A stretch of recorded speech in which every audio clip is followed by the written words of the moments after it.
মাগরিবের ফরজ নামাজের পরে একটি দোয়া পড়ুন এবং ফলাফল নিজ চোখে দেখুন। কোনো ব্যক্তি যদি মাগরিবের ফরজ নামাজের পরে এই ছোট্ট দোয়াটা পড়তে পারে, আল্লাহ পাক রব্বুল আলামিন ওই বান্দাকে বিপদ আপদ থেকে হেফাজত করবেন। শুধু তাই নয়, আল্লাহ পাক রব্বুল আলামিন তার উপরে 10টি নেকি আল্লাহ পাক রব্বুল আলামিন তার আমলনামায় দিয়ে দিবেন। আল্লাহ পাক রব্বুল আলামিন তার 10টি গুনাহ মাফ করে দিবেন। আল্লাহ পাক রব্বুল আলামিন তার 10টি মর্যাদা বুলন্দ করে দিবেন। আল্লাহ পাক রব্বুল আলামিন তাকে প্রটেক্ট ফ্রম অল অ্যাক্সিডেন্ট, সকল বিপদ আপদ থেকে, বালা মুসিবত থেকে হেফাজত করবেন।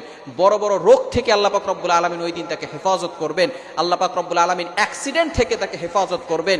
আপনাকে যদি ঘরের ভিতরে আগুন লেগে যায়, আগুন লাগা থেকে আল্লাহ পাক রব্বুল আলামিন আপনাকে হেফাজত করবেন, যদি খালি আপনি একটি আমল করতে পারেন। শুধু তাই নয়, আল্লাহ রাসূল সাল্লাল্লাহু আলাইহি ওয়াসাল্লাম বলে দিয়েছেন, সারা রাত ধরে ওই বান্দার জন্য ফেরেশতারা আল্লাহ তাআলার কাছে দোয়া করতে থাকবে। শুধু তাই নয়, 4 জন গোলাম আজাদ